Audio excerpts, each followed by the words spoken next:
Sob as bênçãos de Jesus, iniciamos o Evangelho em Espírito e Verdade, trazendo os ensinos do Cristo de Deus através da imortalidade da alma, da vida futura e da reencarnação, apresentados pela doutrina espírita conforme a codificação de Allan Kardec, sob a orientação do Espírito da Verdade, para o estabelecimento do mundo de regeneração através da vivência do amor e do bem.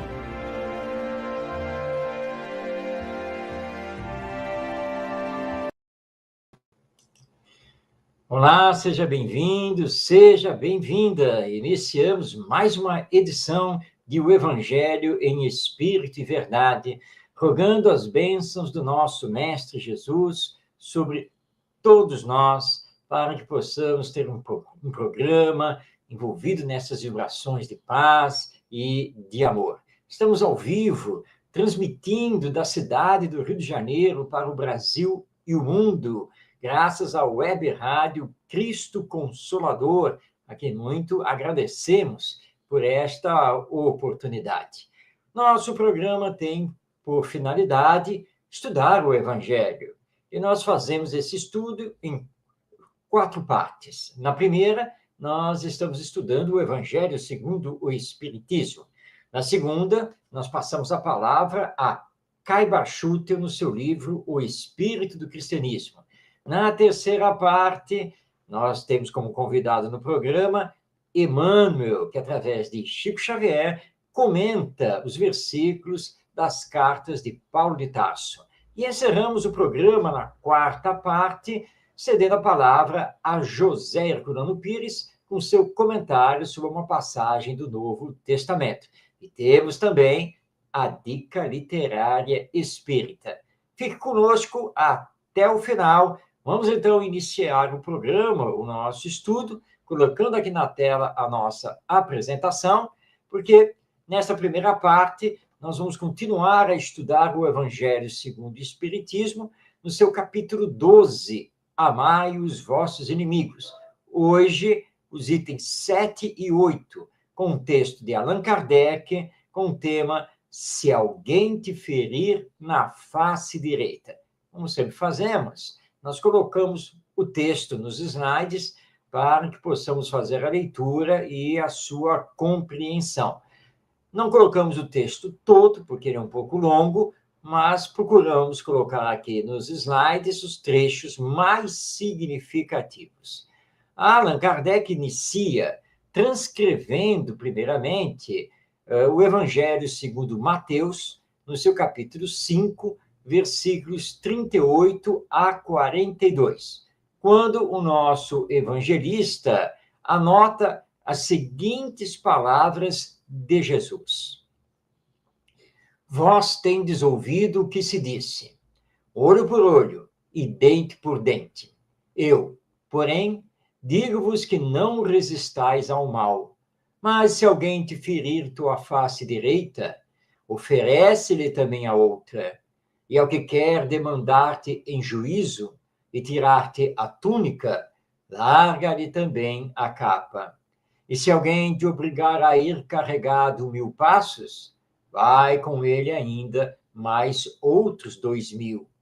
Dá a quem te pede, e não voltes as costas ao que deseja que lhe emprestes. Então, essas são as palavras do nosso Mestre Jesus, anotadas por Mateus, que foi seu discípulo direto. À primeira vista, as palavras de Jesus parecem estranhas. Se alguém me ferir, se alguém me bater na face direita, eu devo oferecer a face esquerda. Eu não devo resistir ao mal. Acontece que nós não podemos pegar as palavras de Jesus ao pé da letra, porque todas elas abrigam um ensino moral e espiritual mais profundo. E, na verdade, o que Jesus quis nos dizer é que quando alguém nos fizer o mal, retribuamos com o bem. Ou seja, vamos oferecer sempre o bem. Alguém quer nos levar para a justiça, alguém quer tirar o que temos, vamos dar, inclusive, aquilo que ele não queria dar. Alguém está nos solicitando aí 1000 passos, um sacrifício, né? Vamos fazer, mesmo que esse alguém não nos vá dar nenhum tipo de retribuição. Não importa. Sempre que alguém nos fizer o mal, vamos devolver com o bem, porque se não fizermos isso, vamos nos igualar a essa pessoa. É isso que Jesus quis nos dizer e que Allan Kardec agora vai estudar com bastante profundidade, provocando em nós várias reflexões. Nesse mesmo slide, após então a transcrição do Evangelho de Mateus, nós temos a primeira parte, né, do texto de Kardec, quando ele nos diz: os preconceitos do mundo a respeito daquilo que se convencionou chamar ponto de honra, dão esta suscetibilidade sombria, nascida do orgulho e do exagerado personalismo, que leva o homem a geralmente retribuir injúria por injúria, golpe por golpe, o que parece muito justo para aqueles cujo senso moral não se eleva acima das paixões terrenas. Bem, então, esse é o primeiro comentário de Kardec, neste capítulo 12 do Evangelho segundo o Espiritismo. É fato, ainda nos dias atuais, que essa questão da honra ainda fala muito alto conosco. E que, por causa do orgulho, normalmente nós não deixamos passar as coisas, né? Então, nós acabamos até jurando vingança, e devolvemos na mesma moeda. Hoje, em que nós estamos envolvidos pelas redes sociais através da internet, numa comunicação instantânea e que muitas vezes viraliza com milhares ou mesmo milhões de likes, nós temos que tomar cuidado com isso, porque se alguém faz um comentário não muito bom a nosso respeito, a uma ideia nossa, enfim, cuidado com essa tendência de dar a resposta no mesmo tom, porque nós estamos nos igualando a essa pessoa e estamos esquecendo da solicitação de Jesus. Alguém lhe fez o mal? Retribui com o bem, sempre, porque nós somos filhos de Deus, somos irmãos. E quem está no mal é simplesmente uma alma em desequilíbrio, uma alma que ainda não entendeu o funcionamento da lei divina. Então, nós temos que exercer o perdão e, exercendo o perdão, devolver o mal com o bem. Nada de golpe por golpe, injúria por injúria. Não. O nosso senso moral tem que se elevar acima das paixões, como nos lembra aqui Allan Kardec. Mesmo porque esta existência não é a principal. Nós somos espíritos reencarnados e voltaremos, através do fenômeno da morte, para o mundo espiritual. Ou seja, a vida continua. E todas as coisas ligadas à matéria, tudo isso vai passar, tudo vai ficar aqui na Terra. O que nós vamos levar de volta são os nossos valores e as nossas obras. E nada melhor do que ter no peso da balança obras do bem, não é mesmo? Então, devolver o mal com o bem. Mas continua Allan Kardec no seu texto. Vamos, então, a mais um destaque.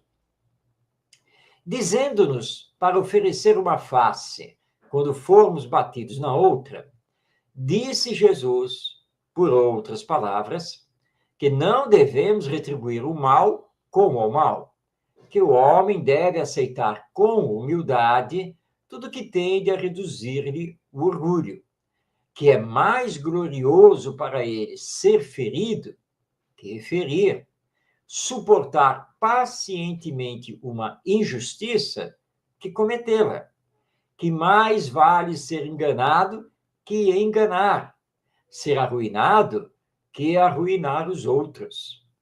A fé na vida futura e na justiça de Deus, que jamais deixa o mal impune, é a única que nos pode dar a força de suportar pacientemente os atentados aos nossos interesses e ao nosso amor próprio. Eis porque vos dizemos incessantemente: voltai os vossos olhos para o futuro. Quanto mais os elevardes pelo pensamento, acima da vida material, menos sereis feridos pelas coisas da terra. Vale lembrar aqui o exemplo que nos foi dado por Sócrates, o filósofo da antiga Grécia. Ele foi acusado de, através dos seus ensinos, estar corrompendo os jovens. E ele foi levado ao tribunal e foi preso. E, depois de todo um debate, ele aguardou na prisão o veredito desse tribunal.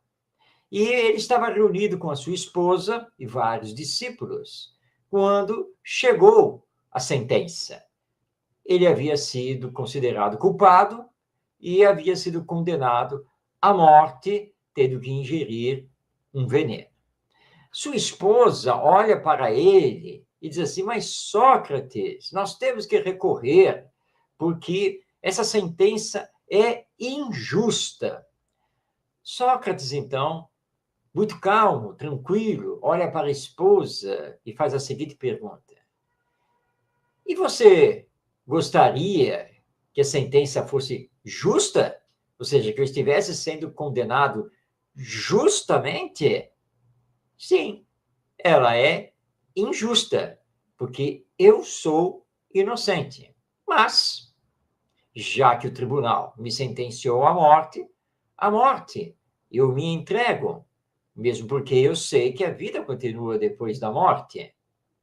Aí seus discípulos, todos constrangidos, disseram a ele que poderiam pagar o carcereiro e fazer uma fuga, para que ele então fosse viver fora de Atenas e assim não fosse morto. Mas Sócrates rejeitou, disse: não, não, porque a verdadeira vida é a do espírito. E eu não vejo a hora, pela idade que já tenho, de poder retornar a esse mundo real e poder reencontrar os meus amigos filósofos e o meu daimon, ou seja, seu espírito guia. Portanto, vou cumprir a sentença, porque tenho a consciência tranquila. E é isso que nós precisamos entender. Aceitar as coisas com a humildade, combatendo em nós o orgulho e lembrando que existe vida futura, como o Espiritismo nos ensina, e que, portanto, se estão nos fazendo mal, bem, quem está nos fazendo mal vai ter que prestar contas com Deus, mas isso não é conosco. Nós temos que desejar-lhe o bem. E, se tivermos ocasião, fazer-lhe o bem.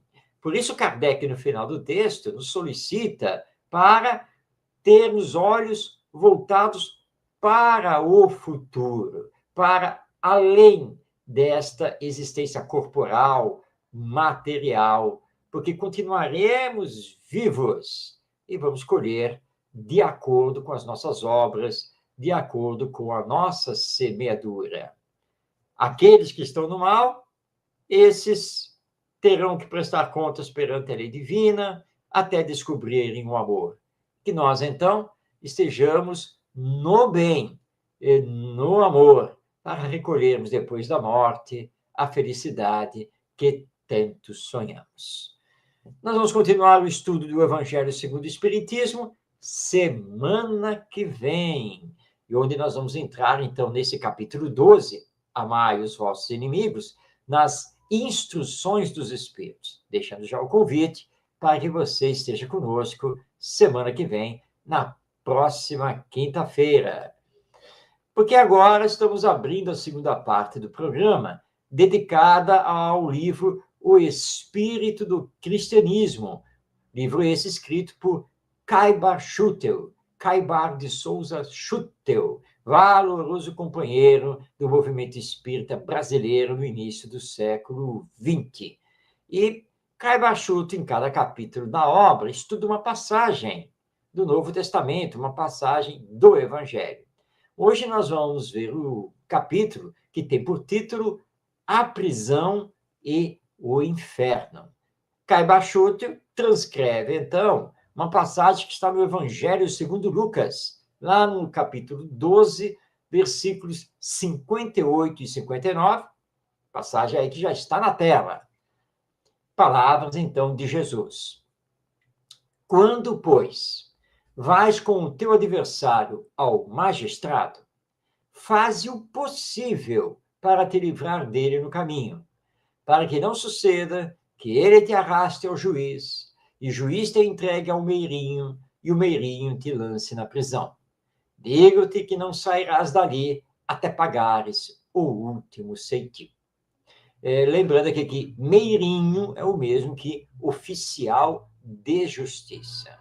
Então, Jesus está solicitando que consigamos fazer a reconciliação com o nosso adversário, para que não tenhamos que responder perante a justiça. E, nesse caso, Jesus não está se referindo simplesmente à justiça humana, mas à justiça divina. Bem, Caibar Schutel faz, então, todo um comentário a respeito dessa passagem, para que, à luz do Espiritismo, possamos entender estas palavras de Jesus. Vamos, então, passar a palavra a Caibar Schutel, abrindo aspas. Cada um é julgado por suas obras, e cada qual tem o mérito ou demérito das mesmas obras. Ninguém pode ter salário superior ao serviço que fez. Ninguém pode receber castigo maior do que o crime que cometeu. Não é preciso estudar direito nem teologia para compreender essa verdade que é intuitiva. E tão intuitiva é que a nossa legislação suprimiu a pena de morte, assim como suprimiu as galés perpétuas, que faziam parte do velho código, elaborado pelo elemento clerical impregnado da ideia do inferno eterno. A tendência evolutiva da lei não é mais para o castigo, mas sim para a correção. Por isso é que afirmamos que Deus não castiga, corrige. Vemos atualmente em nossas penitenciárias, por exemplo, o espírito que aí predomina. Um indivíduo pratica um crime, é condenado pelo júri à pena máxima, 30 anos. Vai cumpri-la na penitenciária. Nos primeiros tempos, é submetido à prisão celular para que seja observado, estudado, perscrutado. Conforme a ferocidade ou humildade que revele, ou fica entre as quatro paredes, ou é solto da cela para trabalhos manuais e de educação moral e intelectual. Em última análise, na cela ou fora da mesma, ele recebe exortações morais. Se o comportamento e a aplicação forem irrepreensíveis, ele completará a metade do tempo na penitenciária e, os demais 15 anos, ele os gozará em liberdade. Isto é, será solto, tendo, como se diz, a cidade por mensagem, mas sob a inspeção das autoridades locais onde residir, tratando de si e de sua família até completar a pena, época em que terá absoluta liberdade, como todos nós. Continua aqui, Caibar Schutel. E se na Terra a lei é assim concebida, com atenuantes e indulgências, como poderá deixar de ser assim no céu, onde a justiça não se pode afastar da misericórdia e do amor? Lei condenatória, eterna, inflexível, sem oportunidade de correção, mas puramente de vingança, é lei de infinita perversidade, de eterna maldade, e que só pode ser concebida por gênios de igual jaez, perversos inquisidores, déspotas que não compreendem Deus e se arvoram em senhores da inteligência, em escravizadores da razão, para exercerem sua autoridade impunemente e manter o seu domínio no mundo. E agora, Caio Barchuto vai, então, finalizar o seu texto. Repelir esses falsários, esses orgulhosos, que pretendem fazer da religião um instrumento de sua insensatez, de seu egoísmo bárbaro. Prevalece, como nos diz o justo Nazareno, a paga dos ceitis, que serão todos contados, e, quite o devedor, nenhum tormento suplementar sofrerá, porque Deus não pode fazer pagar 10 ceitis a quem só deve 5. Paga o último ceitil, paga está a dívida. Não há inferno, há condições e trabalhos para reparação e correção. Está aqui nos lembrando, Caio Barchutel, dentro desta passagem que está no Evangelho de Lucas, que Deus é misericórdia, bondade e amor. Por isso, Deus não castiga, mas Deus nos dá de acordo com o que fazemos. Portanto, é da lei divina que temos sempre que assumir as consequências do que fazemos. Como nem sempre fazemos o bem, nem sempre vamos ter boas consequências na frente. Muitas vezes as consequências não serão boas, mas vamos ter que arcar com elas. Mas isso não é castigo divino. E Deus, então, nos oportuniza uma nova encarnação para que possamos, então, nela, corrigir esse passado, repará-lo. Fazer a reparação nem sempre é fácil. Vamos dar aqui um exemplo bem prático, utilizando a construção civil, pensando na reforma da nossa casa. Você está com umidade numa parede. Então, você vai ter que descascar toda a parede, arrancar toda aquela umidade.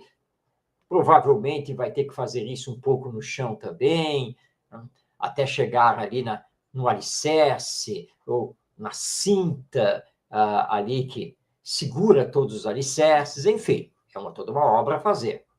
Mas você não quer gastar muito dinheiro. E como você não quer gastar muito dinheiro, você não compra o melhor material e nem faz a impermeabilização como de fato deveria fazer. E apressado, sem aguardar a secagem total do material colocado na parede, você já quer logo emboçar e pintar. E assim você faz. Claro, o serviço não vai ficar bom. Rachaduras vão aparecer e a humildade vai começar a tomar conta de novo. O que vai acontecer? Você vai ter que quebrar tudo outra vez. Tem que refazer o serviço. E isso é cansativo. Vai demandar tempo. Fazer a obra tudo de novo. E se você levou um tempo, agora vai levar um tempo em dobro, porque agora vai ter que fazer direito. E vai gastar todo um dinheiro que não estava planejado, porque, na verdade, você quis economizar, mas agora vai ter que gastar mais do que havia planejado, havia previsto. Então, reconstruir, reparar, demanda passar por uma prova, por uma expiação. Mas poderíamos evitar isso se, e nas existências passadas, tivéssemos caminhado no bem, tivéssemos nos esforçado para amar o nosso próximo, tivéssemos realizado a nossa autoeducação, desenvolvendo as virtudes que estão em potência conosco.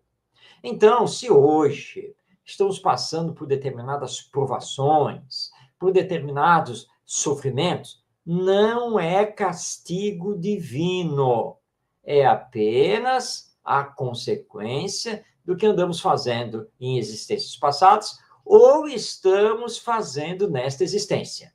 Porque existem as causas anteriores das aflições e as causas atuais das mesmas. Mas o Espiritismo é muito claro para nós. Deus não castiga. Deus é Pai de amor. E a lei da reencarnação é justamente para nos dar nova oportunidade para reparar o passado e, no bem, construir o que vai gerar no futuro a nossa felicidade. E Deus, na sua misericórdia, não vai cobrar de nós mais do que devemos. Se conseguirmos fazer a reparação, acabou. Não precisa passar por mais esta prova ou mais aquela prova. Acabou. Porque Deus é justo, infinitamente justo. Por isso não existe inferno, não existe pena eterna, nada disso. Nós somos destinados a alcançar a perfeição, o estado de espírito puro. É isso que nós aprendemos com o Espiritismo. E é isso, então, que precisamos colocar na nossa consciência. Não estou sendo castigado por Deus nesta existência. Tudo que me acontece está acontecendo pela lei de causa e efeito, de acordo com o que eu plantei, com o que eu semeei nas existências passadas. E também, pelo que eu estou fazendo aqui, porque às vezes, por causa de orgulho e egoísmo, complicamos a nossa atual existência.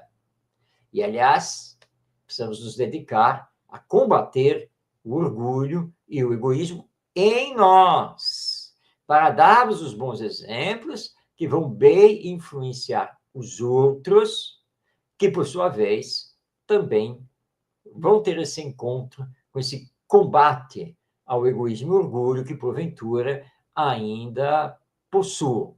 Por isso, Jesus recomendou a nossa reconciliação com os nossos adversários, enquanto estamos aqui com eles, para que isso não se complique no depois da morte, e não tenhamos também inimigos desencarnados, espirituais, invisíveis, que poderão assacar contra nós os processos da obsessão.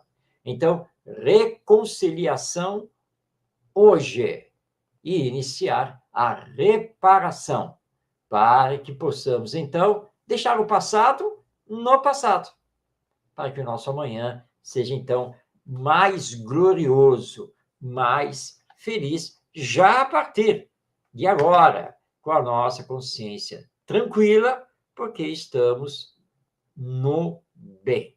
É isso que nós precisamos fazer e que a doutrina espírita bem nos esclarece. Então, aprendemos aqui com Jesus e com Caibar Schutel a necessidade da reconciliação, do amor ao próximo, da correção dos nossos rumos e da reparação daquilo que andamos fazendo e que vem gerando dor e sofrimento para nós e para os outros. Semana que vem, teremos mais um capítulo da obra O Espírito do Cristianismo, com a palavra de Caibar Schutel. Bem, como anunciamos no início, agora abrindo a terceira parte do programa, nós temos a presença de Emmanuel, esse querido benfeitor espiritual, que tanto trabalhou através do não menos querido médium Chico Xavier. Emmanuel foi um grande comentarista do Evangelho, inclusive das cartas de Paulo de Tarso. E nós estamos trazendo, então, para estudo, os comentários de Emmanuel a respeito dos versículos das cartas de Paulo. E nós estamos debruçados, estamos esmiuçando a carta que Paulo escreveu aos romanos, ou seja, a comunidade cristã da cidade de Roma, que então, primeiro século do cristianismo, era a capital do Império Romano. Hoje, vamos aqui trocar o slide, hoje nós temos então o versículo 7 do capítulo 14, quando Paulo, escrevendo, fala então aos cristãos de Roma: pois ninguém de nós vive e ninguém morre para si mesmo. O que será que Paulo de Tarso quis dizer com isso? Como podemos interpretar esse texto desse grande apóstolo do cristianismo, utilizando para isso as ferramentas do Espiritismo? Bem, quem vai nos dar o caminho é Emmanuel, porque ele comenta esse versículo desse capítulo da Carta aos Romanos no livro Fonte Viva, lá no capítulo 154. Fonte Viva é um livro publicado pela Federação Espírita Brasileira.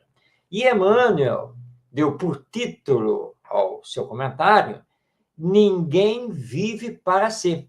Vamos então fazer a leitura do comentário de Emmanuel para depois podermos então compreender. Diz o nosso querido amigo espiritual: a árvore que plantas produzirá não somente para a tua fome, mas para socorrer as necessidades de muitos. A luz que acendes clareará o caminho não apenas para os teus pés, mas igualmente para os viajores que seguem ao teu lado. Assim como o fio d'água influencia a terra por onde passa, as tuas decisões inspiram as decisões alheias. Milhares de olhos observam teus passos, milhares de ouvidos escutam-te a voz, e milhares de corações recebem-te os estímulos para o bem ou para o mal. Ninguém vive para si, assevera-nos a divina mensagem. Queiramos ou não, é da lei que nossa existência pertença às existências que nos rodeiam. Vivemos para nossos familiares, nossos amigos, nossos ideais. Ainda mesmo o usurário exclusivista, que se julga sem ninguém, está vivendo para o ouro ou para as utilidades que restituirá a outras vidas superiores ou inferiores, para as quais a morte lhe arrebatará o tesouro. Compreendendo semelhante realidade, observa o teu próprio caminho. Sentindo, pensas. Pensando, realizas. E tudo aquilo que constitui tuas obras, as intenções, as palavras e os atos, representará influência de tua alma, auxiliando-te à libertação para a glória da luz, ou agravando-te o cativeiro para o sofrimento nas sombras. Vigia, pois, o teu mundo íntimo e faze o bem que puderes, ainda hoje, porquanto, segundo a sábia conceituação do apóstolo Paulo, ninguém vive para si. Bem, está aí então a palavra de Emmanuel, estudando esse versículo que está aí na tela, da carta de Paulo aos Romanos.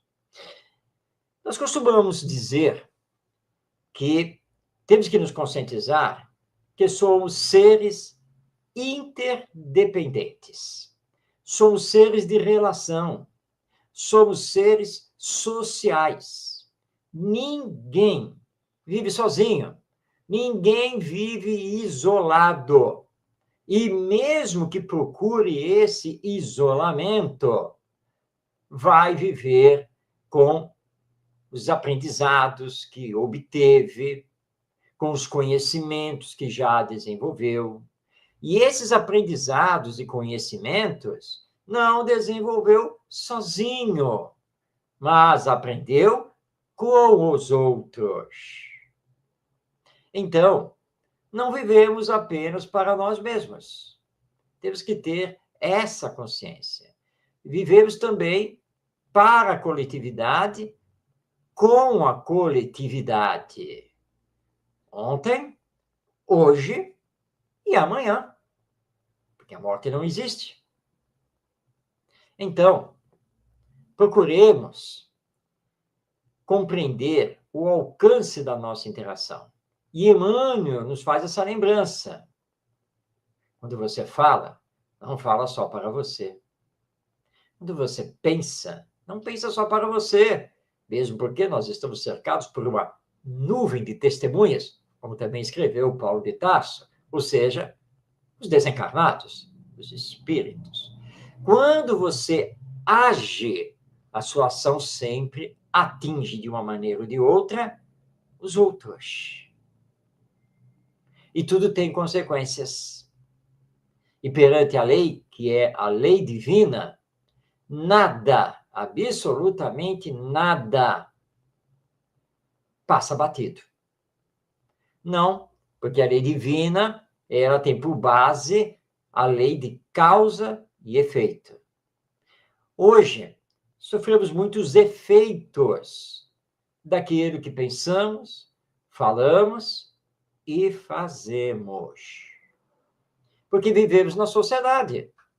Nós vivemos com os outros. Agora, podemos bem viver com os outros ou mal viver com os outros. Por isso, Emmanuel, aqui no seu texto, lembra que, abrindo aspas, passando a palavra a ele novamente, vamos recordar, e tudo aquilo que constitui tuas obras, as intenções, as palavras e os atos, representará a influência de tua alma, auxiliando-te a libertação para a glória da luz ou agravando-te o cativeiro para o sofrimento das sombras. Luz e sombra, dor e amor, sofrimento e felicidade dependem exclusivamente de nós mesmos, na interação com os outros, na obediência ou não da lei divina. Ou seja, tudo depende do uso que estamos fazendo do livre-arbítrio. É certo que sofremos as mais variadas influências dos familiares, dos professores, dos amigos, das mídias de comunicação e assim por diante. Entretanto, mesmo e apesar de todas essas influências, não perdemos nunca a nossa autonomia, o nosso livre-arbítrio. Por isso, somos sempre responsáveis pelas consequências, pelos efeitos, e que virão a nos atingir antes de mais nada, mais cedo ou mais tarde. Por isso, então, Emmanuel está nos lembrando, ninguém vive para si, ninguém vive somente consigo mesmo. Repitamos, somos seres interexistentes, somos seres sociais, somos seres de relação. E não podemos esquecer isso. Por isso, Paulo, ao escrever aos cristãos de Roma, lhe está lembrando: olha, ninguém vive e mesmo morre para si mesmo. Todos somos filhos de Deus e respondemos por aquilo que somos e o que fazemos perante a lei do nosso Pai e Criador, que é Deus. Lembremos disso para podermos viver bem melhor na sociedade humana. Semana que vem, teremos mais um versículo ainda da carta aos Romanos, e onde vamos, então, compreender o versículo com a palavra do benfeitor espiritual Emmanuel, através do médium Francisco Cândido Xavier, nosso querido Chico Xavier. Antes de entrarmos na quarta parte do programa, vamos àquele intervalo com a dica literária espírita. E nós sempre procuramos trazer um livro que tenha uma ligação com o Evangelho. Hoje é um livro de autoria espiritual dupla, porque nós temos a autoria de Emmanuel e André Luiz, através da mediunidade do Chico Xavier.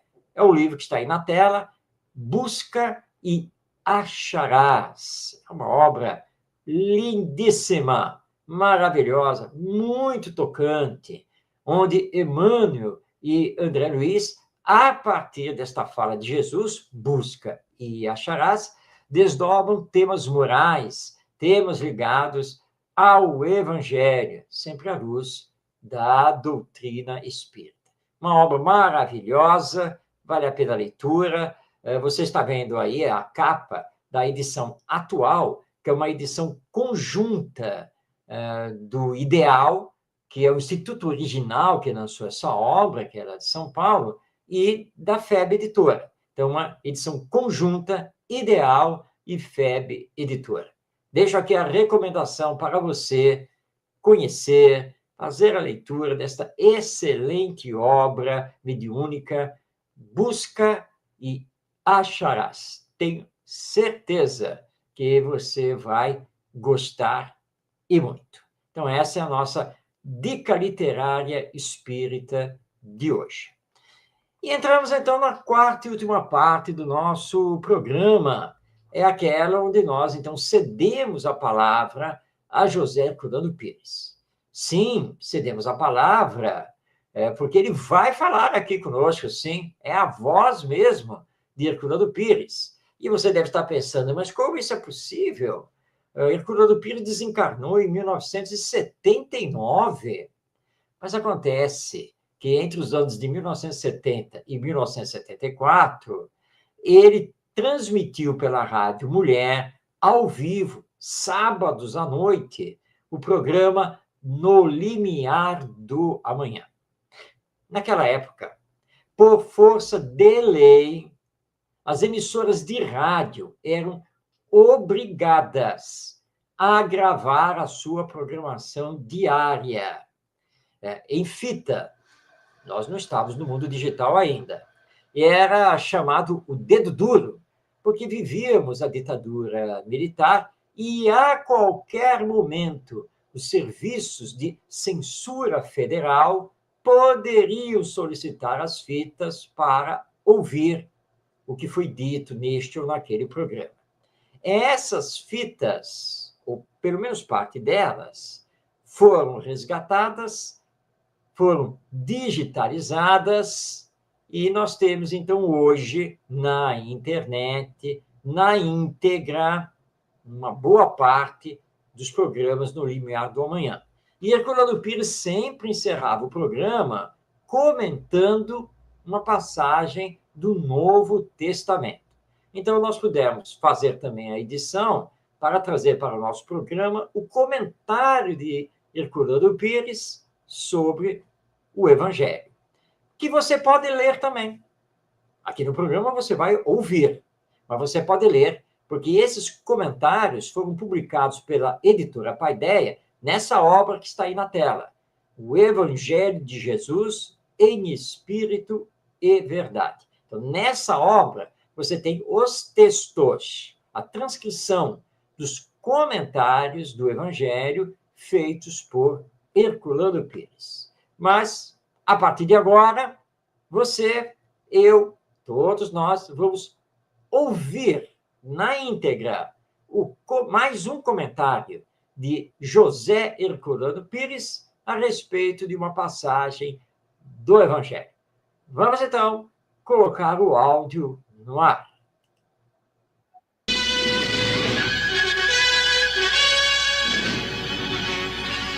O Evangelho de Jesus em Espírito e Verdade. Aberto ao acaso, o Evangelho nos ofereceu hoje o seguinte trecho. João capítulo 18, versículos 28 a 32. Conduziram a Jesus da casa de Caifás para o pretório. Era de manhã cedo. Eles não entraram no pretório para não se contaminarem, mas para poderem comer a Páscoa. Pilatos saiu para ir ter com eles e perguntou-lhes: que acusação trazeis contra esse homem? Responderam-lhe: se ele não fosse malfeitor, não te entregaríamos. Replicou-lhe Pilatos: tomai-o vós mesmos, e julgai-o segundo a vossa lei. Disseram-lhe os judeus: a nós não nos é permitido tirar a vida a ninguém, para se cumprir o que dissera Jesus, significando o modo por que havia de morrer. Neste trecho, nós temos de observar os aspectos históricos da questão. Quando aí se menciona que tudo se passou dessa maneira para se cumprir aquilo que Jesus havia dito a respeito da sua morte, quer dizer que os judeus não podiam condenar Jesus à morte da maneira por que Jesus anunciara, uma vez que a crucificação era um suplício romano e não judeu. Os judeus não matavam crucificando, matavam apedrejando. A lapidação é que era o castigo judaico. É o caso que nós vemos, por exemplo, na morte de Estevão, quando o próprio Paulo, ainda judeu e não cristão, presidiu a lapidação de Estevão. Ora, Jesus tinha de ser crucificado, segundo ele mesmo dissera. Então, os judeus o entregavam na mão de Pilatos, porque Pilatos era o legado romano na Judéia. E os romanos condenavam as pessoas criminosas à crucificação. Esse é o motivo porque diz ali que Jesus tinha de ser morto como ele previra, e por isso nas mãos de Pilatos. Mas há outras partes curiosas, por exemplo, por que eles vieram da casa de Caifás até o pretório e não entraram no pretório? Está explicado ali, não entraram para não se contaminar, porque consideravam que os romanos eram impuros. Os romanos eram goíns, eram impuros. Então, os judeus não podiam entrar no pretório, porque eles tinham de celebrar a Páscoa. Evitaram de entrar, mas Pilatos tolerou isto, porque havia um entendimento entre os romanos e os judeus que dominavam em Jerusalém. Havia um entendimento, uma vez que o Império Romano, na sua expansão, usava de uma política bastante equilibrada. Ele não forçava lutas, onde podia resolver as coisas por negociações. E havia negociações entre eles. Então, Pilatos atende aos judeus, aceita aquela discriminação, compreende que eles não podiam entrar para falar com ele lá dentro, porque ficariam impuros, e sai atendê-los lá fora. Mas tudo isto nos mostra como, na morte de Jesus, na sua crucificação, na sua condenação, houve mais implicações políticas do que nós podemos pensar hoje. Os estudos a respeito da história de Jesus, da história do cristianismo, os estudos universitários a respeito, nos mostram estas influenciações dominando quase toda a paixão. Houve momentos difíceis em que as coisas tinham de ser resolvidas entre autoridades judaicas e autoridades romanas. E neste momento foi aquele em que Pilatos lavou as mãos. Lavou as mãos da sua responsabilidade, dizendo que submeteria o Cristo à crucificação em virtude do interesse dos judeus pela sua morte. Mas, ao mesmo tempo, vemos também a hipocrisia daqueles que queriam a morte do Cristo, porque eles diziam que não podiam matá-lo, uma vez que ficariam impuros para a Páscoa. Não obstante, o matavam, entregando ao poder romano para que o crucificasse. Note-se em tudo isto a incapacidade em que estava o povo da Judéia naquele tempo e o povo do mundo inteiro de compreender as responsabilidades espirituais no grau em que Jesus vinha estabelecer essas responsabilidades aqui na terra. Tudo se passou ali de uma maneira subreptícia, maliciosa, e Jesus foi entregue à morte, à crucificação, sem o menor respeito à sua elevada condição espiritual. Mas a tudo se sacrificou, por amor à humanidade, porque o seu interesse era dar o exemplo da abnegação absoluta, do pleno desinteresse e da coragem no momento decisivo da prova.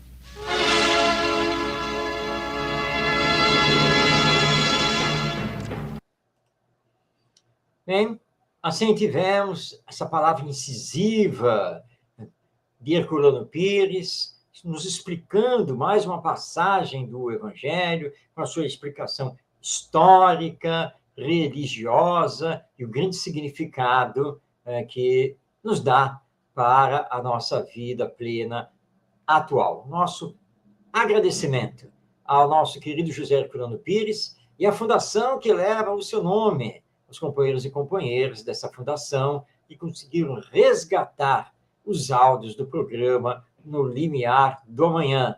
Semana que vem, próxima edição do nosso programa, mais um áudio com a palavra de José Herculano Pires.